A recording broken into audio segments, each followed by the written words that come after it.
کبھی کوئی تعویذ مل جائے گھر میں سے تو پریشان ہونے کی ضرورت نہیں ہے، بس اس کو لیں بہا دیں کہیں پانی وانی میں ڈال دیں، کیونکہ پتہ نہیں ہے کیسا ہے کیسا نہیں، تو کہیں کیاری میں کہیں پانی میں کسی جگہ بھی اس کو ڈال دیں، صاف پانی میں ڈال دیا، کہیں دریا میں ڈال دیا، کہیں سمندر میں ڈال دیا، کسی جگہ کوئی پریشان ہونے کی ضرورت نہیں ہے۔ بولو بھائی روز ملتا ہے، گدے کے نیچے سے تعویذ ملتا ہے، دراز میں سے ملتا ہے۔ کئی بار ایسا ہوا کہ لوگ بڑے گھبرا گئے، ہمارے پاس آئے کہ رات کو کوئی چھت پہ آتا ہے، بڑے سہمے ڈرے رہے، تو میں نے ان سے کہا ارے بھائی کوئی نہ کوئی وجہ ہوتی ہے، اکثر کسی بات کی کوئی وجہ ہوتی ہے، دارالاسباب ہے، کوئی نہ کوئی سبب ہوتا ہے، اور وہ سبب معلوم نہیں کرتے ہم لوگ بعض اوقات، یا تو مکمل آدمی التفات کریں، جب پڑھنا ہی ہے تو پھر بالکل اچھی طرح پڑھ کے معلوم کرے اس کا کیا سبب ہے، لیکن فضول گھسنا ہی نہیں چاہیے معاملات میں۔ ہاں لیکن بیچارے وہ ڈرے ہوئے تھے کہ روز کوئی چھت پہ آتا ہے ہماری۔ ہم نے کہا آپ کوئی نیچے اوپر کہیں کرایہ دار رہتے ہیں؟ ہاں رہتے ہیں، لیکن وہ کبھی بھی نہیں جاتے۔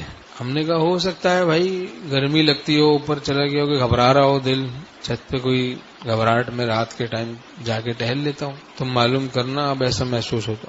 دیکھا تو یہی تھا، وہ ایک صاحب تھے، کوئی مالک مکان یا کرایہ دار جو بھی، وہ اوپر جا کے ٹہلتے تھے، یہ نیچے کئی دن سے جو ہے نا ڈرے ہوئے سہمے ہوئے۔ دیکھیں کھودا پہاڑ نکلا چوہا، کیا سمجھا تھا کیا پیش آئی بات۔ ایسے ہی ایک صاحب نے کہا کہ بھائی رات کو جو ہے نا 4 بجے کے قریب ایسے کچھ مسئلہ ہوتا ہے، دروازہ کوئی دستک دیتا ہے، کئی دن سے یہی تماشا ہوتا ہے۔ وہ بیچارے ڈرتے تھے کہ آدھی رات کو 3-4 بجے کوئی دروازے کو دستک دیتا ہے، آپ لوگوں کو دیں گے، آپ لوگ بھی ڈریں گے نا، دستک دے گا دروازے کو بجائے گا 3-4 بجے، تو اب کون جائے گا کھولنے۔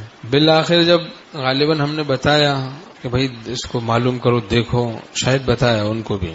اب جب انہوں نے معلوم کیا دیکھا تو چوہا تھا، وہ اس نے ٹائمنگ بنائی ہوئی تھی، ٹک ٹک ٹک ٹک آواز آتی تھی اس کے چلنے کی، چڑھنے کی، اترنے، جو بھی دروازے پہ، تو اس سے آواز پیدا ہوتی تھی دستک کی۔ چوہا تھا وہ، کھودا پہاڑ نکلا چوہا۔ تو اس طرح کی باتیں بہت ہوتی ہیں، تو چونکہ ایک بات دماغ کے کسی گوشے میں بیٹھی ہوئی، جن اور جادو، سحر، مخلوق کا خوف، مخلوق کی عظمت مت بٹھانا دل میں، جن کی عظمت، جادو کی عظمت۔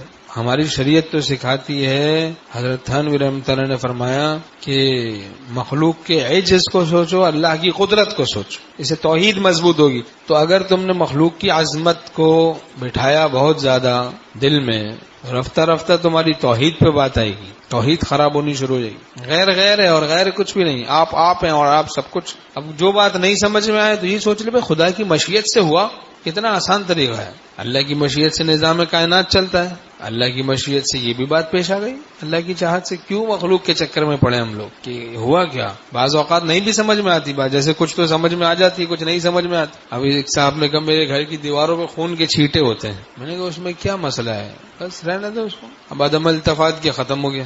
روز روز خوار تو نہیں ہے کوئی آ کے خون کے چھینٹے مارے گا۔ 2-4 دن 5 دن اس نے دیکھا، بولا بھائی یہ تو صوفی بات ہی کوئی نہیں سمجھتا ہے، لے ہی نہیں رہا ہے بات کو، سیریس لے ہی نہیں رہا ہے، سمجھ ہی نہیں رہا ہے، معلوم نہیں، مایوس شیطان کو اپنے سے مایوس ہی کر دینا ہے عدم التفات کر کے، تو پھر شیطان جان ہی چھوڑ دیتا ہے، مایوس ہو جاتا ہے نا جب کہ بھائی یہ نہ سنتا ہے نہ سمجھتا ہے نہ بات کو لیتا ہے، کوئی طریقہ ہے، کوئی اخلاق کس نے سیکھے ہی نہیں، التفات ہی نہیں کرتا۔ دیکھو کتنی یہ بدتمیزی کا طریقہ ہے، مایوس ہو کے چڑھ کے چھوڑ دیتا ہے، جان ہی چھوڑ گئی، پاپ کٹا، جان چھوٹی۔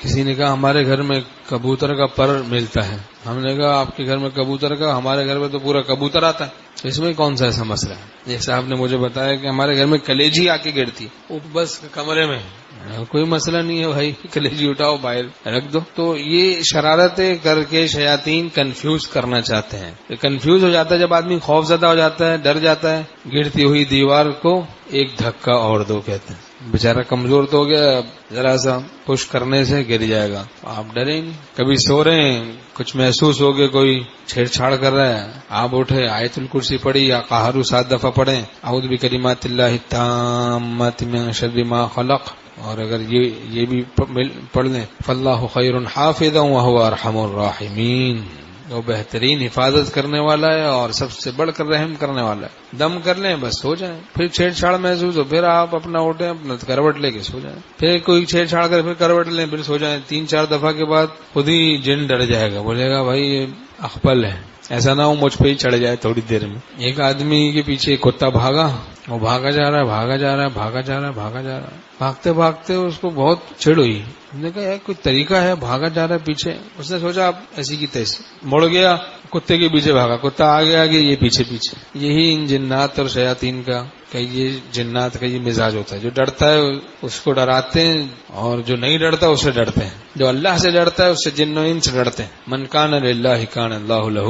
جو اللہ کا ہو جاتا ہے اللہ اس کا ہو جاتا ہے. تو کبھی کوئی تعویذ مل جائے گھر میں، کوئی بال مل جائیں، بال مل جاتے ہیں، بال، کوئی سبزی مل جائے گھر کے اندر، کچھ بھی ایسی چیزیں سمجھ میں نہ آئے تو بس التفات ہی نہ کریں. ارے بھائی اللہ کی مشیت سے نظام کائنات چلتا ہے، ختم، پریشانی ختم. اللہ کی مشیت سے یہ چیز فلانا جگہ سے فلانا جگہ گئی ہے کہ نہیں بھائی؟ اللہ کی چاہت سے نظام کائنات چلتا ہے نا، تو اس کو مزید غور کرنے کا فائدہ کیا؟